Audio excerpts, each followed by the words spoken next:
தாய்மார்களே, பெரியோர்களே,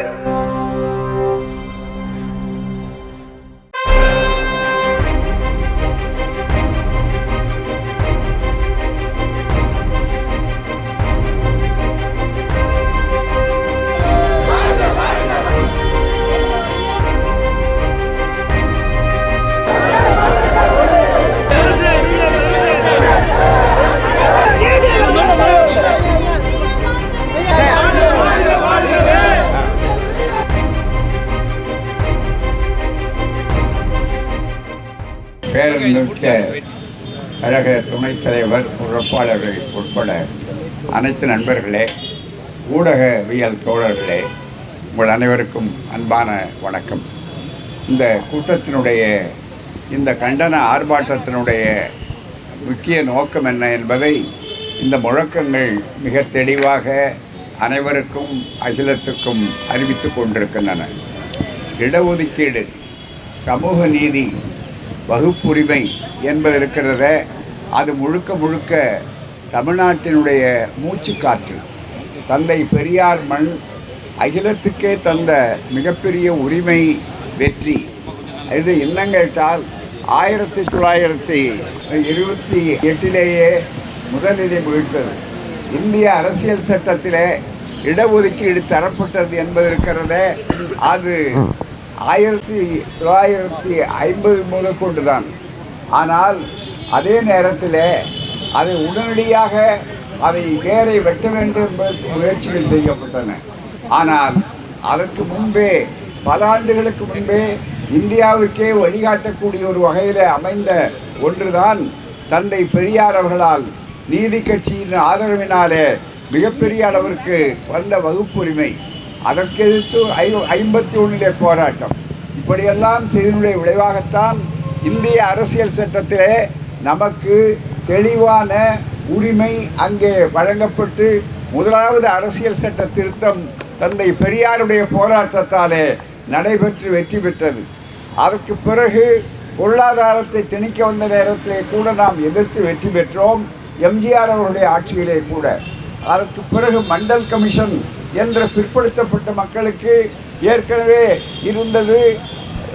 பாபா சாஹேப் அம்பேத்கர் அவருடைய முயற்சியினாலே எஸ்சி எஸ்டின்னு சொல்லக்கூடிய ஒடுக்கப்பட்ட சமுதாய மக்களுக்கு தனியாக, எஸ்டி என்ற பழங்குடியினருக்கு 7.5%, அதுபோலவே தாழ்த்தப்பட்ட ஆதிதிராவிட மக்களுக்கு, அவர்களுக்கு எஸ்சின்னு சொல்லக்கூடிய பட்டியலிட மக்களிலே இருக்கக்கூடியவர்களுக்கு 15% என்று 23% போக எஞ்சியதை 27% என்று பிற்படுத்தப்பட்டவர்களுக்கு சட்டபூர்வமாக உயர் நீதிமன்றம், உச்ச நீதிமன்றம் எல்லாம் ஒழுங்குபடுத்தி கொண்ட ஏற்பாடு செய்யும். ஆனால் அந்த சட்டப்படி நாம் கேட்பது சலுகை அல்ல. தயவுசெய்து ஊடக நண்பர்கள் கூட இதை பதிவு செய்து கொள்ள வைக்க வேண்டும்.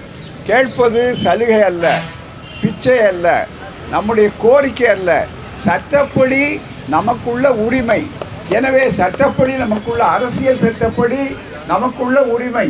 அந்த உரிமை ஒடுக்கப்பட்ட சமுதாயத்திற்கு குறைந்தபட்சமாக 15%, 7.5%, பிற்படுத்தப்பட்டவர்களுக்கு 27% என அங்கே அளிக்க வேண்டும். ஆனால் அதையும் தாண்டி தமிழ்நாட்டிலே திராவிடர் கழகம் பெரியார் மன்னன் இருக்கிற காரணத்தாலே 69% இந்தியாவிலே இருக்கிற ஒரே ஒரு மாநிலம் தமிழ்நாடு தான். அதுவும் அரசியல் சட்ட பாதுகாப்போடு இருக்கிறது, 9வது அட்டவணை பாதுகாப்போடு.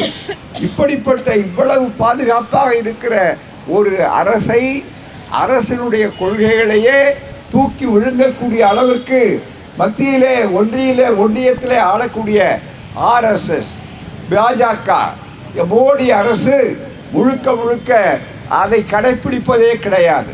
ஒரு சின்ன உதாரணத்தை உங்களுக்கு சொல்ல வேண்டும். புள்ளி விவரங்கள் ஏராளம் இருக்கின்றன. இதில் 1922 ஜனவரி 1 நிலவரப்படி 75 அமைச்சரவை மற்றும் துறைகளில் பணியாற்றும் செயலாளர்கள் இருக்கிறார்கள், அதிகாரிகள். அந்த நியமனம் எப்படி இருக்கிறது? இணைச் செயலாளர்கள் 322 பேர் இருக்கிறார்கள். இதில் எஸ்சி பட்டியல் இனத்தவர்கள் வெறும் 16 பேர் தான். எஸ்டி பழங்குடியினர் வெறும் 19 பேர் தான். ஓபிசி பிற்படுத்தப்பட்டவர்கள் 39 பேர் தான்.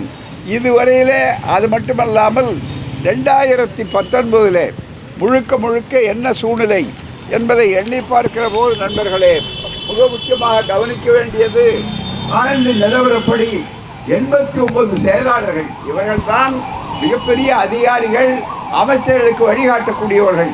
அப்படிப்பட்டவர்களுக்கு மொத்தம் உள்ள 89 செயலாளர்களிலே பழங்குடியினர் எஸ்டி என்று சொல்வோர் ஒரே ஒருவர் தான். எவ்வளவு நெஞ்சம் பதைக்கவில்லையா? ரத்தம் கொதிக்கவில்லையா? எண்ணி பார்க்க வேண்டும்.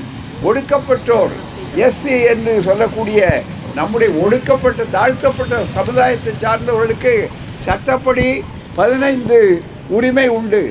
ஆனால் இவர்கள் எவ்வளவு கொடுத்திருக்கிறார்? ஒரே ஒரு செயலாளர். 14 யார் சாப்பிடுகிறார்கள்? உயர் ஜாதிக்காரர்கள். யார் பறித்திருக்கிறார்கள்? உயர் ஜாதிக்காரர்கள். அதை எண்ணி பார்க்க வேண்டும். இதில் பிற்படுத்தப்பட்டவர் அவர்களுக்கு ஒன்று. ஆனால் மிக பெரும்பான்மையாக இருக்கிற பிற்படுத்தப்பட்டவர்களுக்கு வெறும் 0 தான் நம் ராஜ்யம். எண்ணி பார்க்க வேண்டும். இதையெல்லாம் மற்றவர்கள் கவலைப்படாத நேரத்தில் திராவிடர் கழகம் வழக்கம் போல அதற்காகத்தான் இந்த பணியை செய்து கொண்டிருக்கிறது. சாதாரணமல்ல. எனவே நான் தேர்தலிலே அவரவர்கள் அக்கறையோடு இருப்பது நியாயம். ஏனென்றால் தேர்தல் நெருங்கிக் கொண்டிருக்கிறது. ஆனால் இந்த நேரத்திலே கூட செய்ய வேண்டியதை செய்ய வேண்டும் என்று இல்லையானால் அத்துணை கட்சிக்காரர்களும் கூட்டணி காரர்கள் எங்களோடு தான் இருப்பார்கள். இப்போதும் கொள்கையில ஒப்புதலோடு அவர்கள் இருக்கிறார்கள். இதை எண்ணி பார்க்க வேண்டும். எனவே தோழர்களே, ஒவ்வொரு துறையிலும் 27%. சில நாட்களுக்கு முன்னாலே ஒரு தகவலை கேட்டார்கள். என்ன அந்த தகவல் கேட்டார்கள் என்று சொன்னால், எத்தனை 27%, எவ்வளவு நிரப்பப்பட்டிருக்கிறது, எவ்வளவு கொடுக்கப்பட்டிருக்கிறது சொல்லும்போது, அப்போது அந்த தகவல் அறிவிப்பில் என்ன கிடைத்தது என்று சொன்னால், வெறும் 11% தான் கொடுக்கப்பட்டிருக்கிறது என்று சொன்னார்கள்.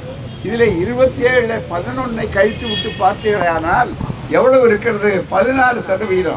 இந்த 16% யாருக்கு போகிறது? உயர் ஜாதிக்காரர்களுக்கு. எனவே பகிரங்கமாக சட்டப்படி நமக்குள்ள உரிமையை மறுத்து அவர்கள் இவ்வளவு அக்கிரமத்தை அநீதியை செய்து கொண்டிருக்கிறார்கள். சமூக நீதிக்கு ஒவ்வொரு துறையிலும் சரியாக இருக்கிறதா என்று பார்க்கிற ஒரே ஒரு அரசு தமிழ்நாடு அரசுதான், திராவிட மாடல் அரசுதான், ஸ்டாலின் அரசுதான் என்ற பெருமைக்குரிய ஒன்று. வேறு ஒன்றியத்திலோ அல்லது வேறு மாநிலங்களிலோ இந்த உத்தரவு அமலாக இருக்கிறதா, செயல்பட்டுக்கிறதா, எத்தனை பேர் அமர்ந்திருக்கிறார்கள், எத்தனை பேர் நியமனம் செய்கிறார்கள் என்று இல்லை. இங்கே நம்முடைய இந்த அரசு தான் நியமனம் செய்யப்பட்டிருப்பதை கண்காணிப்பதற்கு ஒரு குழுவே சமூக நீதி கண்காணிப்பு போட்டிருக்கிறார்கள். எனவே அப்படிப்பட்டது ஒன்றிய அரசு முழுக்க நடக்க வேண்டும். அதைத்தான் நாங்கள் வலியுறுத்துகிறோம். ஒவ்வொரு துறையிலும் இடஒதுக்கீடு இருந்தால் மட்டும் போதாது. அந்த இடஒதுக்கீடு முறைப்படி அவர்களுக்கு கொடுக்கப்பட்டிருக்கிறதா, செயல்பட்டிருக்கிறதா என்று தெளிவாக அறிவிக்க வேண்டும். இல்லையானால் இந்த போராட்டம் இது ஒரு துவக்கம்தான். இந்த போராட்டம் ஒரு சிறு பொறிதான். பொறியாக இருக்கும்போது நீங்கள் அணைக்க விரும்புகிறீர்களா அல்லது தீ பரவட்டும் என்று சொல்லக்கூடிய அளவில் நாடு முழுவதும் இந்த கொதித்தெழக்கூடிய அளவிற்கு வாய்ப்பு வரும். அதே போலத்தான் மண்டல் கமிஷன் அறிக்கை கொடுத்த நேரத்தில் 10 ஆண்டுகளுக்கு அதை புதைகுழியிலே போட்டு விட்டோம் என்று மகிழ்ச்சியோடு முன்னேறிய ஜாதி பார்ப்பவர்கள், ஆரியர்கள், மற்றவர்கள் நினைத்தார்கள். ஆனால் இந்தியா முழுவதும் 42 மாநாடுகளை நடத்தினோம், போராட்டங்கள் 16 நடத்தினோம். திராவிடர் கழகத்தின் சார்பிலே அனைவரையும் அழைத்து, அதன் காரணமாகத்தான் நண்பர்களே இன்றைக்கு அனுபவிப்பவர்களுக்கே தெரியாது, யார் இதற்கு காரணம் என்று தெரியாது. 69% பாதுகாப்பளித்தது யாருன்னு தெரியாது. எனவே இந்த மண் பெரியார் மண், இந்த மண் சமூக நீதி மண், இந்த மண் கலைஞர் ஆண்ட மண், அண்ணா ஆண்ட மண், காமராஜர் ஆண்ட மண், ஓமந்தூரார் ஆண்ட மண். அதே போல இன்றைக்கு எல்லாவற்றையும் இணைத்திருக்கக்கூடிய அளவிற்கு ஒப்பற்ற திராவிட மாடல் ஆட்சியினுடைய முதல்வர் ஸ்டாலின் அவர்கள் ஆண்ட மண், ஆள போகின்ற மண், அதில் ஒன்றும் சந்தேகமே இல்லை. அப்படிப்பட்ட ஒரு அருமையான சூழ்நிலையிலே இந்த கடமையை வலியுறுத்த வேண்டியது எங்கள் கடமை. ஆகவேதான் இங்கே தமிழ்நாடு முழுக்க இந்த போராட்டம் இருக்கிறது. இது தமிழ்நாடோடு நின்று விடாது. அகில இந்திய அளவிலேயே இந்த போராட்டத்தை பெருநகரங்களிலே கூட எல்லோரையும் ஒத்த கருத்துள்ளவர்களை இணைத்து நடத்துவோம். எனவே தான் முழக்கமிடுவோம், போராட்டம் போராட்டம், உரிமைக்கான போராட்டம் என்ற அளவிலே இருக்கிறது. இதோடு என்னுடைய கருத்துரை நிறுத்திக் கொள்கிறேன்.